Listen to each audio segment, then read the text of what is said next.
কেমন আছেন সবাই? আশা করি ভালো আছেন। আলহামদুলিল্লাহ আমরা সবাই ভালো আছি।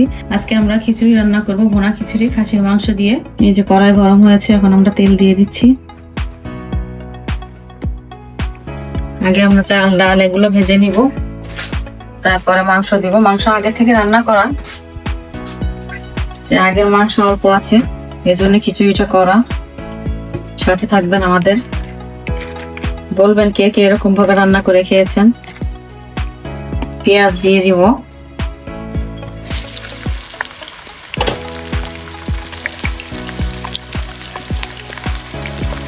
একটু বাদামি করে ভেজে নেব।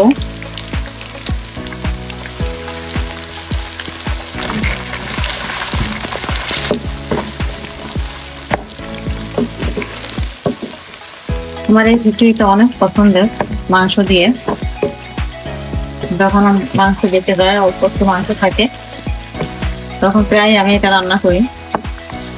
অসাধারণ লাগে, আপনারা ট্রাই করবেন। বাসাতে যখন অল্প মাংস থাকবে, তখন এটা ঝটপট করে রান্না করে ফেলবেন।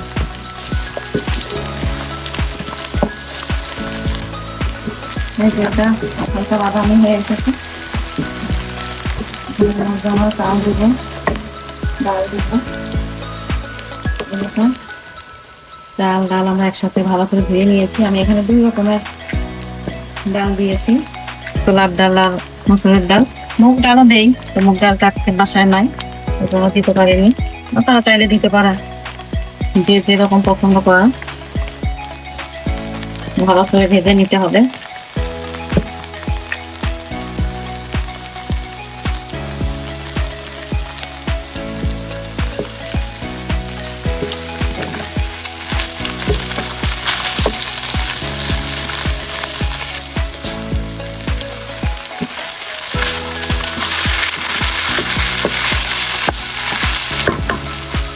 ভালো করে আমরা ভাজবো 2-3 মিনিট।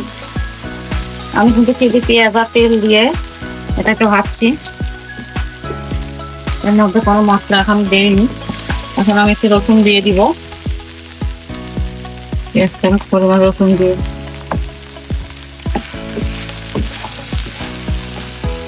একসাথে বসিয়ে দিলেও হয়, আমাকে ভাজান না, কিন্তু আমার কাছে ডাইলে একটা কেমন গন্ধ লাগে, যেজন্য ডাইলের গন্ধটা থাকে না।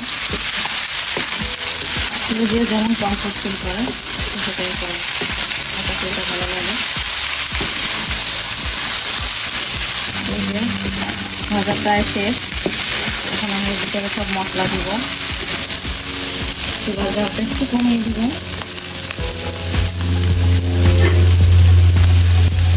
এখানে দিয়ে দিচ্ছি হলুদ, মরিচ, জিরা গুঁড়ো, ধনিয়া। খুব অল্প পরিমাণে মশলা দিব, কারণ মাংসে তো আমাদের মশলা আছে।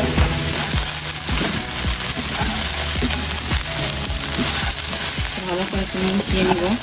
আমি কিন্তু এখন লবণ দিইনি, লবণ দেবো পানি দেওয়ার পরে।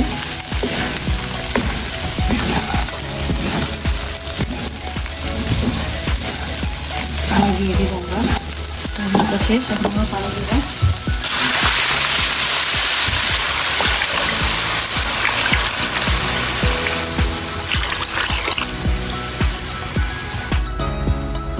পরিমাণ মতো পানি দিব, আর একটু পানি লাগবে এখানে।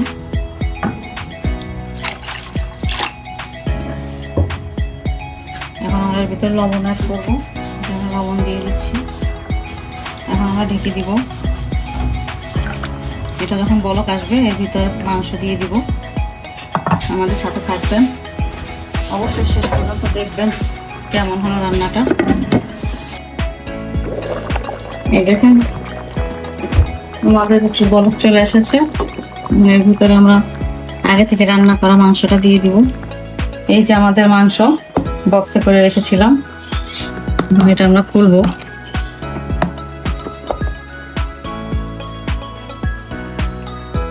মাংসটা এখন আমরা খিচুড়ির মধ্যে দিয়ে দিব।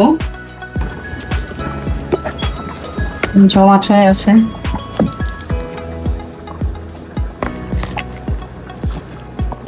মাংসটা দিয়ে দিচ্ছি খিচুড়ির ভিতরে। অনেকে আছেন খিচুড়ি লাভা,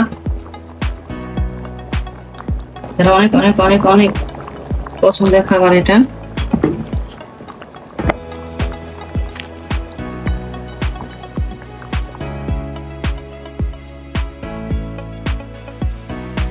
এখন আমরা এটা ভালো করে মেশাবো। পানি থাকতে দিতে হয়, তাহলে সবটা মিশে যায়, চাল ডাল মাংস একসাথে। এর ভিতরে আর কিছু দিব না, পানিটা টেনে গেলেই হয়ে যাবে।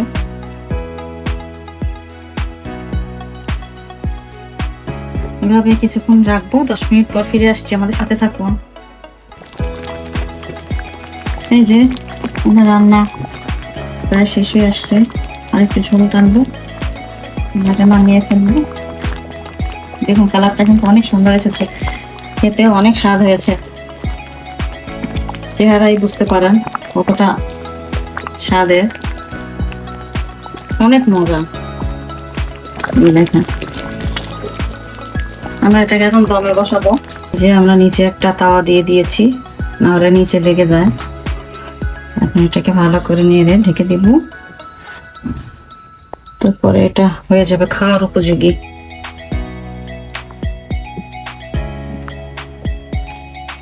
ভালো করে একবার নেড়ে দিয়ে ঢেকে দিব।